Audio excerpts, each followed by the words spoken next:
મારું નામ મોનિકા છે અને હું કોલેજમાં અભ્યાસ કરું છું અને મારે એક ભાઈ છે તે કોલેજમાં અભ્યાસ કરે છે. મારા માતા પિતા ખાનગી કંપનીમાં નોકરી કરે છે.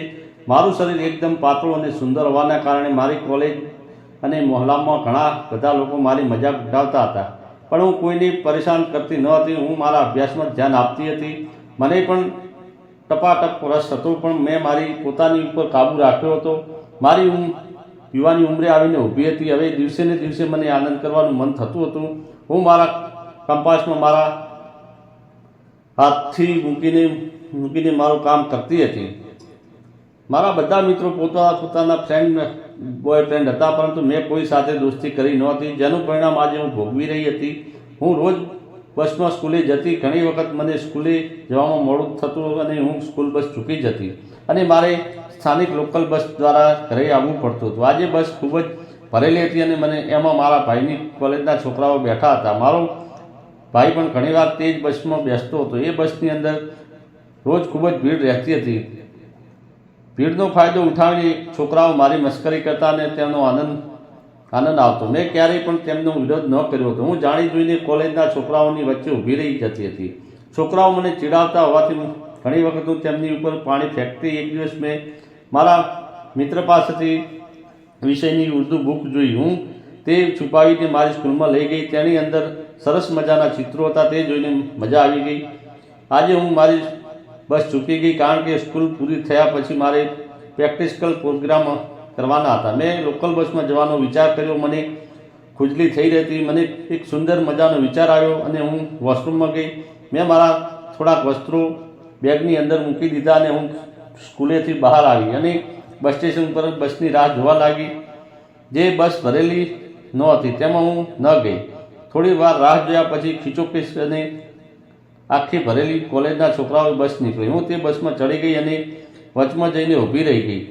અહીંથી મારા ઘરે જવાનો રસ્તો લગભગ 25 કિલોમીટરનો દૂર હતો. અચાનક મને લાગ્યું કે મારી પાછળ કોઈ ઊભું છે. હું મનમાં ને મનમાં હસવા લાગી. ખૂબ જ ભીડ હતી, જેને લીધે હું તેનો ચહેરો જોઈ શકતી ન હતી અને તે પણ મારી પાછળ જ ઊભો હતો. આથી તેણે પણ મને કે મારા ચહેરાને જોઈ શકતો ન હતો. તેણે મારા બેગની અંદર હાથ નાખ્યો. હું ચૂપચાપ ઊભી રહી. હું તેના આગળના પગલાંની રાહ જોઈ રહી હતી. જ્યારે મેં વિરોધ ન કર્યો તો તેની હિંમત વધી ગઈ.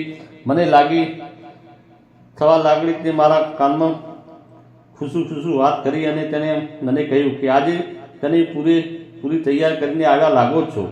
મેં કંઈ જવાબ ના આપ્યો અને ફક્ત મારું માથું હામાં હલાવ્યું અને તેણે ખીચોખીચ ભરેલી લોકલ બસની અંદર બસનું એક ટાયર અચાનક ખાડાની અંદર પડ્યું અને મારા પગ ખોલી ગયા. આથી તેણે સરળતાથી હાથ મૂક્યો. બસ ઉબડ ખાબડ રસ્તા ઉપરથી પસાર થઈ રહી હતી. ધીમા ધક્કા લાગી રહ્યા હતા. હું કવતરાની લાગણી અનુભવી રહી હતી. હું ખૂબ જ ખરાબ સ્થિતિમાં હતી. મને લાગ્યું કે કોઈ મારા મનને પોતાના વશમાં કરી લીધું છે. આજુબાજુમાં શું થઈ રહ્યું છે તેનું પણ ભાન રહ્યું નહીં. ભીડને કારણે કોઈએ કંઈ ખબર પડતી ન હતી. ત્યાં અચાનક બસ સ્ટોપ આવી ગયું અને ઘણા લોકો બસમાંથી નીચે ઉતર્યા. હું ગભરાઈ ગઈ અને એક બાજુ ઊભી રહી ગઈ, પણ પોતાનો થેલો પેક કરી લીધો અને બાજુમાં ઊભો રહી ગયો. હવે આગળના સ્ટોપ પર મારે ઉતરવાનું હતું. હું દરવાજા પાસે જઈને ઊભી રહી. જ્યારે મેં પાછું ફરીને જોયું તો મારો ચહેરો ચોંકી ઉઠ્યો, કારણ કે તે છોકરો બીજો કોઈ નહીં પણ મારો સાવકો ભાઈ હતો.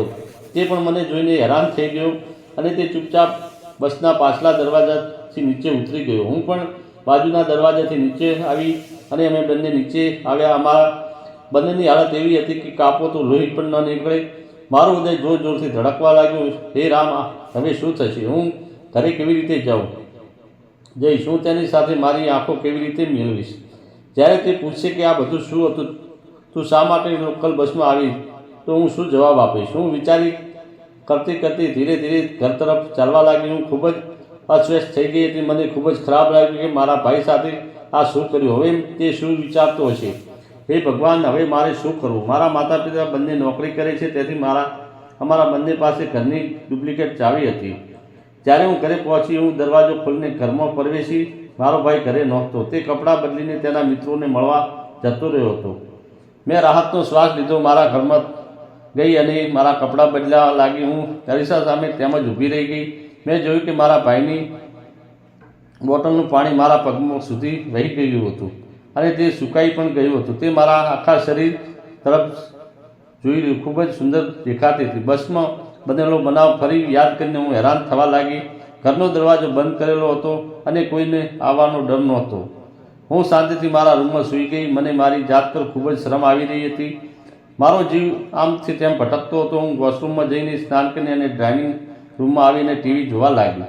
હું એવી સ્થિતિમાં હતી કે ભાઈ આવે અને મને ઘણી બધી વાતો કરીએ. લગભગ રાતના 11 વાગ્યાની આસપાસ મારો ભાઈ આવ્યો. તે મારા રૂમમાં આવીને મારી પાસે બેસી ગયો. હું કંઈ ન બોલી. તે શરમાતા શરમાતા ભાઈની છાતીનો ચહેરો છુપાવી કહ્યું, તું મજાક કેમ કરે છે? તો તેણે કહ્યું, આ મજાક નથી, સત્ય છે. તેણે મને વાલ આપ્યો અને પાછળથી મારા કાનમાં કહ્યું કે ના ભાઈ, આમ ન કરો, મને ખૂબ જ દુઃખ થશે. તો તે કહેવા લાગ્યો, તું જરાય ડરીશ નહીં, હું તારી સાથે છું. તેના કહેવાથી મારી અંદર ખૂબ જ હિંમત અને આત્મવિશ્વાસ આવી ગયો. મારા ભાઈએ મારી સામે હસીને જોયું તો હું ડ્રેસિંગ ટેબલની સામે ઊભી હતી. મેં મારું માથું ઊંચું કરીને જોયું તો મારા ભાઈનો ચહેરો લાલ થઈ ગયો હતો અને તેની આંખો આનંદથી બંધ હતી. એવું લાગતું હતું કે તેને આજે ખૂબ જ આનંદ મોહી રહ્યો છે. સવારે જ્યારે મારી આંખ ખોલી ત્યારે મારા શરીરમાં પર્વનો થાક ઉતરી ગયો હતો.